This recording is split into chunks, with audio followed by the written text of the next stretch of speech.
I'm joined on the sofa, delighted to be joined on the sofa by 7 foot Hakeem Olajuwon. Hakeem, the dream Olajuwon, obviously being 7 foot tall, but you have very firmly kept your feet on the ground and very humble guy despite all your accolades.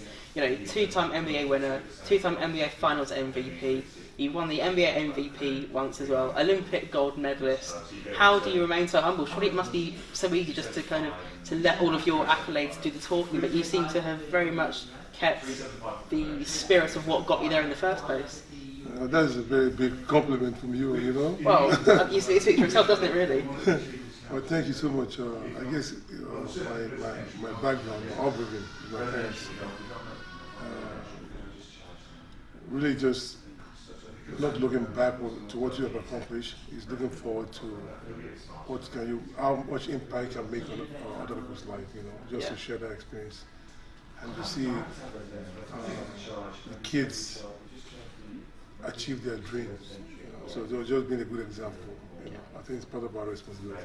So what would you say was the reason you got into basketball? As I know that Dave Sizen have asked you what would your plan B be, but what for you made you think, yeah, basketball is absolutely the path that I want to follow? Was it because it was something you were always good at? Was it something that you really enjoyed? Was it a combination of the two? Well, I don't know if you know my history. I started playing basketball when I was 17 years old. Yeah, so I love sports in general. My parents, they push us towards education as the foundation, the key to success. So if you do something good, then you'll be rewarded to play. Yeah. So playing for me, playing any sports is it's my passion. But once I started playing basketball, I found the game was very interesting and more fun. And of course, naturally, my height also. This game is designed for so big guys. So naturally, I hold that part. And so you were saying that you only got into it when you were 17. Was that because there weren't really the opportunities when you were growing up to have a camp like the one that you run? And is the camp that you have initiated and that you are the name of something you wish existed when you were growing up, when you were the ages of the children that are part of the camp? This being in the UK reminded me of when I was growing up in Nigeria. Basketball was not popular. Yeah. You know, so only very few people know about basketball. So basketball was introduced to our school, my senior year, where we're trying to do right now, the sixth form, introducing basketball. The same situation. So I discovered basketball from that. Okay. Yeah. And what would you say, obviously you have had an incredibly illustrious career despite the fact that you might not want to take the credit for all of that, but what would you say out of everything that you've achieved was the absolute pinnacle, the one thing that you can look back on and think, yeah, I'm really proud of that? Yeah, I've been very blessed because my college career, you know, in the US, college is huge. Yeah. My college career, we went to the finals 3 times, which is very, very, that's a huge accomplishment to get to the finals. Then winning the championship, of course, that was what we strived to do. But I look at my career as a whole, having a long and successful career. And to finish my career without any major injury, that's a huge blessing. It's where I can still make the impact on people's lives. By playing, showing them, demonstrating some moves, jumping and playing that I can still play. So that was a big important. And maybe a slightly less positive question, but is there anything that you look back on and think, I wish I had done it differently, I wish I had maybe won that, I wish I hadn't done that? Is there anything you maybe regret slightly about your very, very phenomenal career? To me, I look at it from like, I couldn't even believe I can accomplish this much. Yeah. You know, more like achieved, really. Yeah. So I can't look at what I should have or I could have accomplished because I accomplished more than what I, you know. So of course, yeah. Right. So I was always be very grateful to be able to even be in that position. Yeah. Okay, and thank you. Final question, Hakeem. Sum up your career for me, please, in 3 words. Everyone loves this question. I guess a successful career. I guess. Yeah. You know, where successful. Okay, we'll get one word from Hakeem the Dream Olajuwon. Thank you very much Thank you. for taking the time to chat to us this Thank you morning. so much. Okay, so now it's my time to shine. I'm Josh Samuels, the sports presenter at Solihull Radio, and I'm back here with Rob. So, Rob, you've got a lovely tee-shot on there, lovely, brightly coloured. So it says Hakeem Olajuwon, Summer Basketball Camp 2018. So please just tell us all what the camp is about, why it started, and what it aims to do. Okay, so back in 2015, when Hakeem arrived in the region and we first met, his question to us was, what things would you like to do with the club if you had the opportunity to take things a little bit further?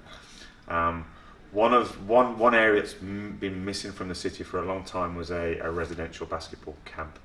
A lot of our kids will go out of the area to other places around the country or overseas to do camps, or have done over the past few years, but we've never had anything residentially based in Birmingham.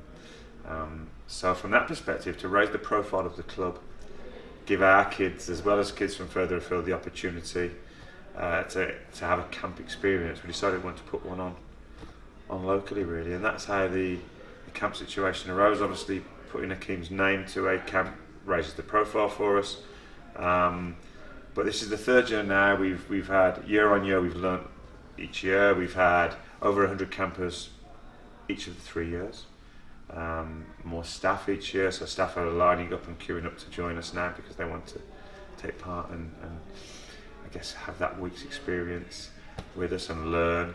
And so the benefit for us is, number one, it gives our kids opportunity to play against kids from around the country, and we have kids this year from California, from Spain, Romania, Ireland. So kids to participate together that don't normally get that opportunity is a really, really big big thing for us and our kids. So it's the highlight of our year. It's what kids look forward to. A lot of hard work goes into making it happen. But the benefits are there for all to see. You see the kids are playing basketball 12 hours a day and still want more at the end of each day. You mentioned that Hakeem's name brings a massive, I suppose, or is a massive name to the camp and the course, and it attracts a lot of people to join the club. But obviously, basketball isn't the biggest sport in England. Obviously, in America, it's one of the biggest sports in the country. So what do you think can be done? Do you think it's things like initiatives with courses with big name basketball players from America that will help increase the profile in England and maybe maybe not quite the same level as it is in America, but certainly bring it to a much higher level than it currently is? Well, as you'll no doubt be aware, football historically has always been the number one sport in this country, and kids will naturally play on the playgrounds and gravitate towards football clubs from a young age without even any coaching. Basketball is actually the second most participated sport amongst the youth in this country. The challenge is trying to take kids from unorganised practice or recreational practice into club environments. It is expensive to run clubs and activities, so there becomes a cost element with that. Basketball is a sport where a coach can be really influential within the players that he or she works with. So there is an element of coaching that's really needed to gain a set of fundamental skills. You don't get many kids that naturally have a fundamental skill base in basketball. They have to learn those skills generally. From Hakeem's point of view, obviously the profile is huge. The man himself is phenomenal, the amount of time he puts in, not just to the club but his camps as well. So he's here every day at camp every year. Most superstars will turn up at the beginning of a camp and say hello, and then come at the end to give a few awards out, and off they go. We've had comparisons, from some of the guys that are campers that are here, the people that are from California, whose son attends camps in Los Angeles, camps with Michael Jordan, to tell us that we are far, far ahead of the experience that his son has had at those camps, which is great to hear. Obviously, kids will get attracted because of his name, and that's, for us, into camp, that's one thing, that's phenomenal. Into the club and creating long-term basketball players is another, and that's something that's really, really helped us in the past 3 years to bring new participants in. So The governing body in the UK has a big part to play with the government in trying to raise the media profile of the sport. Very little is seen on TV. It's all American stuff. BT Sport have just, or they've lost the contract, or they're not paying the amount that's required to screen the NBA next season. So I'm not sure where basketball will appear, apart from on some of the free online streams. The British Basketball League has worked really hard in recent years to try and raise their profile, but it's still not really well known around with kids in the country. So there's a big drop-off rate around that 16 age group that clubs, the governing body, really need to address if the sport's going to continue to move forward. Well, on the subject of the course and the camp, let's just say I'm young enough, let's just say that I had a body that were able to be running about all day. How would I be able to sign up for the camp? Very simply, you go online to our website, www.cobbasketball.co.uk. There's a link on there, the drop down menu to our camps and the Hakeem Olajuwon camp, and the registration process is on there. We will be opening our process for 2019 camp within a couple of weeks of finishing the 2018 camp. And we have a lot of returning campers every year. And I know the feedback this year has been better than ever. We learn as running camp, you learn year on year of things that you can tweak and just make a little bit better. So we've been ecstatic at the first 2.5 days we've gone so far. So yeah, you can sign up on there. I'd be encouraging people this year to sign up very quickly, because I think we're going to have a huge demand again and a sellout for next year. Yeah. And final question, sum up what the camp means to you in 3 words. What the camp would mean to me in 3 years? In three words. In 3 words. Exhilaration, passion,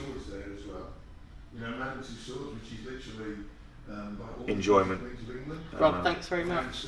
Thank you. Lovely to meet you. Thank you, you too. Thank you.